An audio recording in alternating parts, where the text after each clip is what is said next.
The little girl said, "Sir, my mom didn't come home last night." The rancher followed her into the snow. Tom Holloway was the kind of man folks barely noticed until they needed him. He lived alone on the edge of Elk Ridge, where winter came early, stayed late, and showed no mercy in between. That morning, as the wind howled like something ancient and hungry, Tom was outside splitting firewood, doing the same thing he'd done every winter sunrise since his hands were big enough to hold an axe. He was mid-swing when he heard a faint crunch of snow behind him. When Tom turned, he saw a tiny figure standing at the end of his driveway, a little girl, no more than 7, wrapped in a pink coat dusted white with frost. Her boots didn't match, and her dark hair clung to her face, wet from the storm. But it was her eyes he noticed first, wide, trembling, full of something deeper than fear. "Sir," she whispered, voice shivering as much as her body. "My mom didn't come home last night." The axe slipped from Tom's hands and buried itself harmlessly in the snow. In a town like Elk Ridge, news traveled faster than vehicles could. Everyone knew everyone, yet Tom had never seen this little girl before. But he could read her like other men read maps. "What's your name, sweetheart?" he asked gently. "Lila." "And where's home?" She pointed down the long road swallowed by swirling snow. Her hand was shaking. Tom asked no more questions. He grabbed his coat and gloves, then crouched beside her. "Lead the way. I'll help you." As they walked, the storm tightened around them, the wind pushing against their bodies like a living thing. Tom stayed close beside her, shielding her from the worst gusts, guiding her steps when the drifts got too deep. He tried to imagine the desperation that would drive such a little girl into weather like this. Whatever the reason, it told him one thing: her fear was bigger than the storm. After 10 minutes that felt like 30, they reached a small cabin hunched beneath sagging pines. One window was cracked, and the porch roof had caved under heavy snow. It didn't look like a place built to protect anything, let alone a child. Inside, the air was cold enough to see their breath. A single lamp flickered on a table, almost out of fuel. Tom scanned the room, noticing the unwashed dishes, the thin blankets, the place where someone had slept on the couch. "Where's your mom work?" Tom asked softly. "At the diner in town, but her boss said she never came in yesterday." That's when Tom felt a quiet dread slide into him. This wasn't just a missed shift.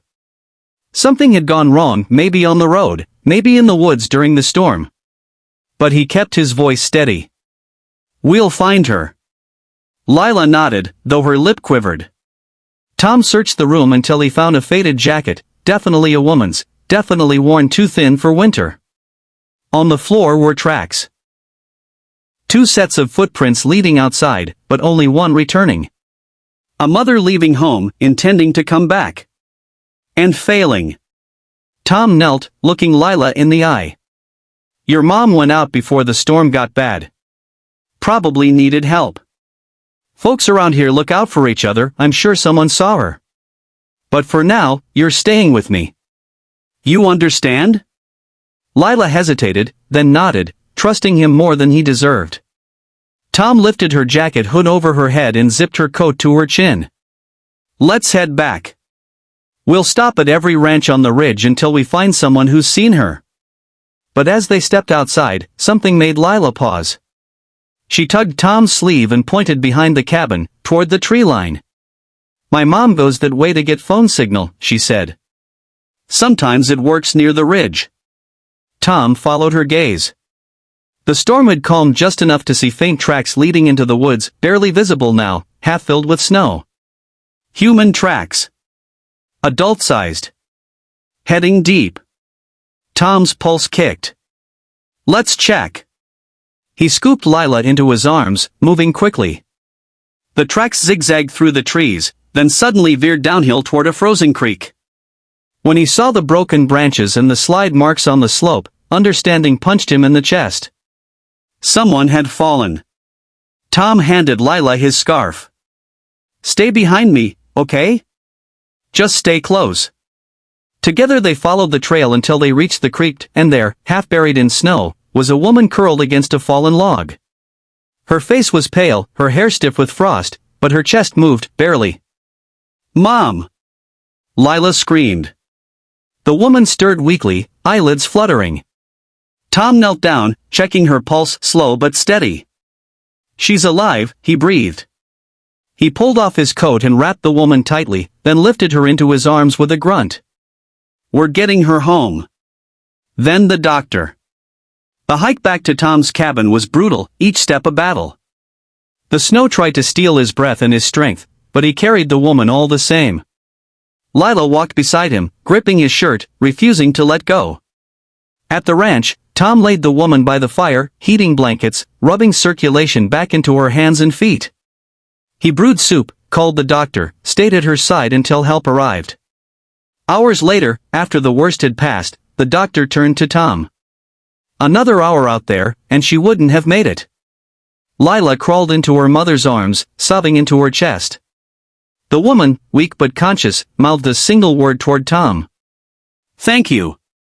Tom nodded, swallowing back emotion he hadn't let himself feel in years. He'd spent so long believing he had nothing left to give anyone.